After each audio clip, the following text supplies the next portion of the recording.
So apparently it costs money to open an Etsy shop now. It's not just free. There's other updates on the Etsy platform to go over, like can you sell political designs? There's some new updates on Printify, like with their new economy shipping, and I'll share how much longer that actually takes after ordering some samples of my own. And I also have a couple updates for Canva and Kittl as well. So stay tuned for all of the latest print-on-demand news. Starting with Printify, I have 4 updates for you. The first one is economy shipping. Now, economy shipping is an option to pay about 75 cents less per item for delivery, depending on the product. Here, I'm looking at a Comfort Colors shirts, for example, and instead of the shipping being $4.75 and taking 2 to 5 business days to get delivered locally, it now can take 4 to 8 business days to get delivered, but will cost only $3.99. So is that 75 cents savings really worth it? So the first one I ordered was with standard shipping. I ordered this on April 11th at 8:36 p.m. and it's set to be delivered on April 22nd. So that means that it took about 11 total days from date of order to date of delivery, as long as it doesn't get delayed. And then it took 7 business days for total processing plus shipping time. Then I ordered this same shirt on April 12th at 11:05 p.m. and this one I ordered with economy shipping. So this one isn't set to be delivered until April 26th. So that means it will be a full 14 days from the date of order to the date of delivery, and then 10 to 11 business days from the date of order to the date of delivery. So it really seems to be about a 3 to 4 business day difference between using the economy shipping and the standard shipping. Update 2 with Printify is a bunch of cool new products that you can sell within your Etsy store. So there's phone cases, mugs, metal tumblers, but the things that I'm most excited about are the new garment dyed pocket tee by Comfort Colors. This is the Comfort Colors 60/30. I've seen these sell really well for people on Etsy that make shirts themselves. It's a little bit expensive right now because you only have Dymonity as a print partner, but I'm hoping that they'll add different production partners like Swift POD soon, now that they've added this, and that they'll come in with some lower prices. But it's still a really sought after shirt that I think would be worth testing out. And then there's things like the glass sipper glasses. I've seen people asking for these for years, wondering where you can do them with print on demand. So this is super exciting. And then going to the second page, one of the items I think is really interesting is this new denim jacket. And now I did order a bunch of samples of some of these new items that I'll be showing you, but just now before I started filming this, I got a delivery in the mail of the jean jacket. So I'm so excited to show this to you guys. So make sure to subscribe and stay tuned for that video once I get everything in the mail. Update number 3 is being able to manually add gift messages to your orders. So if you enable gift messages in your Printify shop and you have those set up, when a customer puts an order through with a gift message, it'll automatically be sent out with the item. Now, if your customer messaged you later and asked if they could add a gift message because they forgot, there wasn't a place to edit that and add it, but now there actually is. So if you need to manually add a gift message, if your customer messages you, you can go into your order and click edit,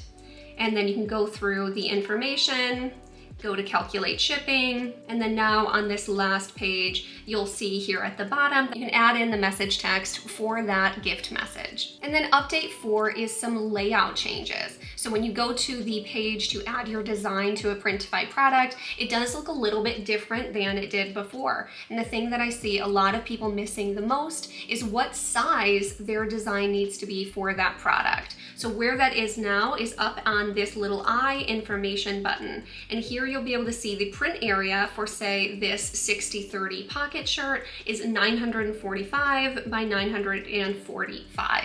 And so that's where you'll see what size canvas you need to use to make your designs. Now on to our 5 Etsy updates, starting with number 1. It does cost $15 now to open a brand new Etsy account. Etsy released an article back in February that is about strengthening new shop onboarding and keeping our community safe. So one of the things that they include in this article, and I will put the article down in the description if you want to check it out for yourself, is that they've had a lot more scammers joining the platform, and they want to make sure that it's only verified real sellers that are able to sell on Etsy. And so they are making a little bit more of a barrier to entry, and you do have to pay $15 to open that initial account. Now this would be completely fine and understandable, I think, if there wasn't the issue of Etsy accidentally suspending a lot of brand new shops, because when it was completely free, that didn't really feel like as big of a deal. But a lot of sellers are getting frustrated when their shops get suspended because they've now spent $15 and then immediately lost their shop for no reason. And when you go to appeal your suspension, a lot of people are just getting an automatic message saying, "You're suspended forever, please never contact us again." Now for a minute there, it seemed like there wasn't any hope. A lot of sellers were just giving up and not trying to get their accounts back, but I did just help one of my students get their account back. So what she had to do, and worked for her, is she filed 3 separate appeals. So I'll put a link down in the description of how to file an appeal if your shop gets suspended. But if your shop is permanently suspended, I think it really is worth a try getting it back, because if you try to open up a different shop, they're just going to keep suspending them. So you do need to get that first shop back instead.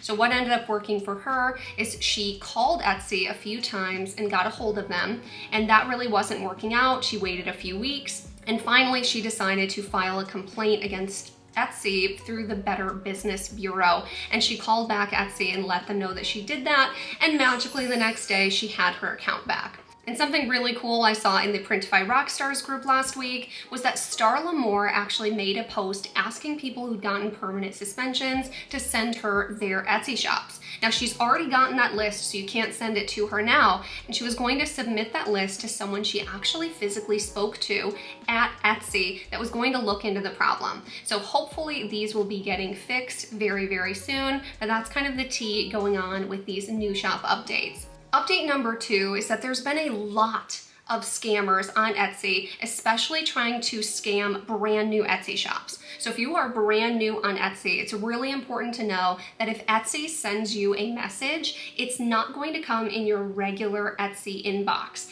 up here like it normally would. It'll actually be in this new inbox they created called From Etsy, and it'll have this From Etsy badge that it's verified from Etsy. So if Etsy is messaging you, asking you to click a link or update your banking information, make sure that it's the real Etsy, because this is literally the one message that Etsy has ever sent to me personally on my shop in like 2 years. So it's not something that normally happens. So I think this is a really good change. I'm glad that they added this to help keep sellers safe, and it's a good reminder not to ever click any links in your messages from anyone, just to be safe. Now, there is one downside to this, is I've had a lot of students telling me recently that they checked their spam folder in their Etsy shop, and a lot of messages that actually aren't spam ended up in there and getting stuck with them trying to filter out these spam messages. So I would make it a good practice to check your spam folder every day, or at least every couple of days in your Etsy shop.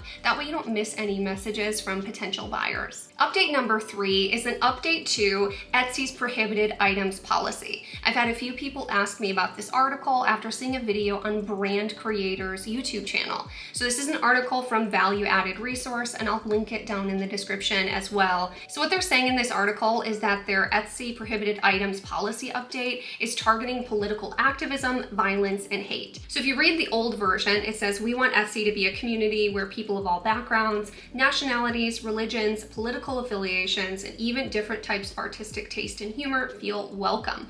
And then now the new version says, "We want Etsy to be a community where people of all backgrounds, nationalities, religions, and even different types of artistic taste and humor feel welcome." So it's basically the same thing, but they're taking out the political affiliations piece of it. So going through this article, it definitely never says that you can't sell political stuff, but what has people talking about it is this change later on, where it said before, Etsy does not allow items or listings that promote, support, or glorify hatred towards people. The new version says Etsy does not allow items or listings with violent or degrading language towards people based upon race, ethnicity, national origin, religion, gender, gender identity, disability, sexual orientation, immigration status, or caste or protected classes. So what this really tells me is that I do think that you'll still be able to sell in the political niche just fine, but you need to avoid having any violent or degrading language toward any particular person. So avoid making any political items that are just really nasty, and I honestly think you'll be just fine. Etsy update number 4 is gift teasers that customers can actually email to the person they're giving a gift to. So when you're in the checkout cart on the last page, before you click buy, you'll see this check mark that you can say is mark order as a gift. And when you click this, it'll show you that you can choose different gift options. And here you can write your own gift message, say who it's from, and you can click send them a gift teaser. And this will actually say, give them a sneak peek of their gift, and they'll be able to see a picture of the gift. You can share it when the gift ships, right after your purchase, or on a specific day, and you put in their email and save it as a gift option. So this is a really cool update on Etsy's part that I hope a lot of our customers will use and really enjoy. And then update number 5 is talking about if you can create your own mockups and use them on your Etsy products. Now, about 5 months ago, there was a big controversy on whether you could create your own mockups or if you had to take your own pictures of the items. Now, I still get a lot of questions on this, is why I want to cover it just really quickly in today's video. So Brand Creators YouTube channel got in contact with someone at Etsy and confirmed multiple times in multiple ways that you are able to use mockups in your listings as long as they accurately represent the product that the customer is going to get. So to me, this means that it should be a real picture of the photo. Like, I'm probably going to avoid using AI mockups for that reason, since sometimes the colors and textures and things can be wrong when AI is creating it. But as long as it's a real picture of that product, I think you should be completely fine. And in the last 5 months, none of those same issues have been going on. And if you want to kind of see the full updates of everything that went down, you can watch Brand Creators' full 1.5 or hour-long interview that they did talking about this, or you can watch Christina from See You Online's video where she kind of did a pared down synopsis of what happened. And I'll link both of those videos down in the description for you. So now onto our update from Kittl. If you're not familiar with what Kittl is, it's a design software kind of similar to Canva, but it's really made specifically for print on demand. So the terms of service are super clear and easy to understand to know exactly what you can do with this platform. Now, I haven't really talked about Kittl on my YouTube channel before because it's not something I've used quite as much. There's one feature that it was really missing, and that was having multiple artboards to design on. So on Canva, I like to have lots of pages to use to design, and Kittl, you could have one page in each project, and that really just wasn't great for me. But they recently had an update, so I wanted to show you. So when you're in Kittl and you go to create a new project, you can create one template for your size of your design.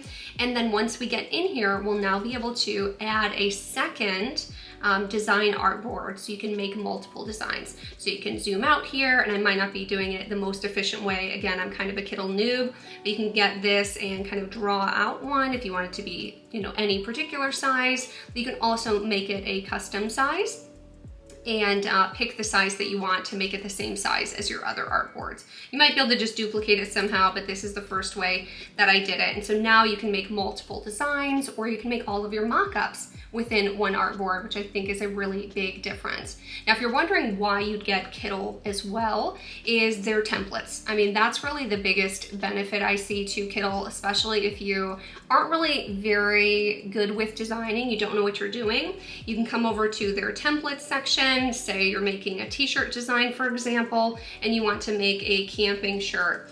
So you can pick one of these templates and add it to your page. So I think you can add it right on top of one of these, or maybe it actually creates a new artboard. I think it creates a new artboard actually. And here you can edit the text to make it say whatever you want. So if you wanted it to be, you know, Camp Johnson for a family camping trip or something, you could do that, and it'll keep the same kind of style that it had, but you can change the colors, you can change the graphics, and really make it your own. I'm still definitely getting used to using this software, but I think that it has a lot of benefits since it can have quite a few different features like distressing your stuff.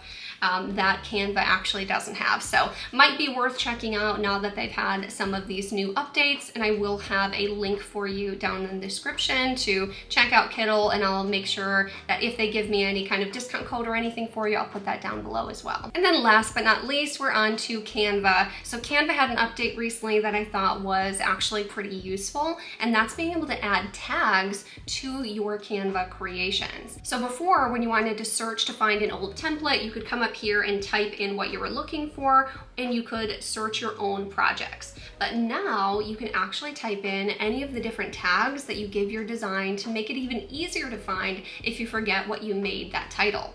So how you add these tags is you come to the three little dots on your design and click Add Tags. Now here, so this is a presentation that I gave within my course, so I might say POD roadmap presentation. I might say what the presentation was. So this was value add practice. You can add whatever tags in here that make sense for your design. You can put the niche, you can put the types of graphics, you could put the holiday, and this just might make it a lot easier to search for these and find them again later. And then a bonus update for anyone still watching is for any of these students in my POD roadmap course that I've linked down below, or anyone who might be interested in joining in the future. One update that we made that people are absolutely loving this year is the monthly trend reports. So you get a monthly trend report that is over an hour long every single month at about the middle of the month, that goes over the upcoming holidays to be designing for, what types of products sell best for those holidays, what types of designs are already working and worked really well last year, and how you can add value to those. I go over a lot of high search, low competition niches that you can get into today, even as a brand new seller, and try and get some sales. And then I go over some trending design styles that you can implement in any niche that you find to be up to date on the trends and add value in the search results. So these have been absolutely invaluable, especially for anyone who isn't as good at research or doesn't have as much time for that. You will love these trend reports and hopefully get so much value out of them. And I'll link the print-on-demand roadmap, my course/mentorship group, down in the description below. We do monthly live coaching calls and monthly office hours to just hang out and answer your questions as you have them. You can also tag me daily and ask any question that you want. So if you're looking for more support, it is available to you. Now I will say you don't have to buy a course to be successful. Plenty of people build wildly successful businesses without purchasing a course, but it is there for the people who want the extra support and want the community. So feel free to check it out and join me if you're interested. I hope that you enjoyed all of these print-on-demand updates, and as always, thank you for watching all the way until the end, and I'll see you in the next one.